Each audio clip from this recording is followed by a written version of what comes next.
उज्जैन के कालों के काल महाकाल बाबा के मंदिर में प्रतिदिन अलसुबह भस्म आरती होती है। शिव जी भस्म धारण करके सभी को यही बताना चाहते हैं कि इस देह का अंतिम सत्य यही है।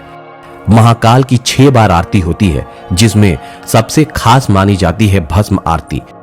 तो आइए जानते हैं भस्म आरती के बारे में 10 रहस्य। महाकाल की 6 बार आरती होती है।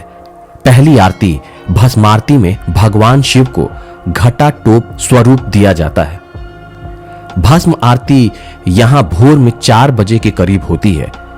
एक सूती कपड़े में भस्म को बांधकर उसे शिवलिंग पर बिखेरते हुए आरती की जाती है।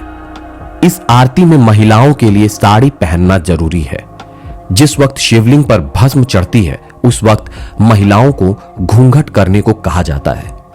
मान्यता है कि उस वक्त भगवान शिव निराकार स्वरूप में होते हैं और इस रूप के दर्शन महिलाएं नहीं कर सकती। पुरुषों को भी इस आरती को देखने के लिए केवल धोती पहननी होती है, वो भी साफ स्वच्छ और सूती धोती होनी चाहिए। पुरुष इस आरती को केवल देख सकते हैं और करने का अधिकार केवल यहाँ के पुजारियों को होता है। प्राचीन मान्यताओं के अनुसार दूषण नाम के एक राक्षस की वजह से अवंतिका में आतंक था। नगरवासियों के प्रार्थना पर भगवान शिव ने उसको भस्म कर दिया और उसकी राख से ही अपना श्रृंगार किया। तत्पश्चात गांव वालों के आग्रह पर शिव जी वहीं महाकाल के रूप में बस गए। इसी वजह से इस मंदिर का नाम महाकालेश्वर रख दिया गया और शिवलिंग की भस्म से आरती की जाने लगी। ऐसा भी कहा जाता है कि यहाँ शमशान में जलने वाली सुबह की पहली चिता से भगवान शिव का श्रृंगार किया जाता है, परंतु इसकी हम पुष्टि नहीं कर सकते।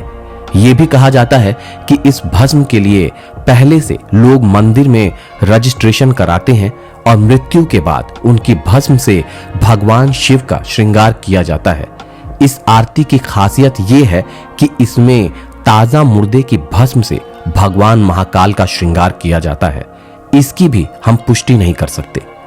हालांकि यह भी कहा जाता है कि श्रौत, स्मार्त और लौकिक ऐसे 3 प्रकार के भस्म कही जाती है।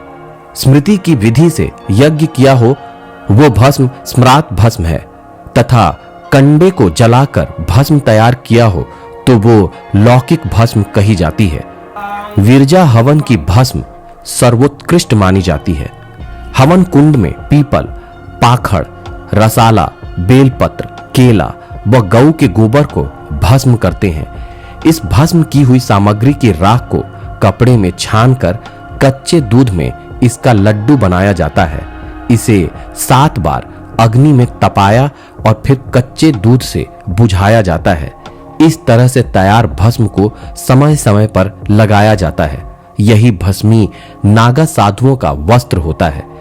इसी तरह के भस्म से आरती भी होती है।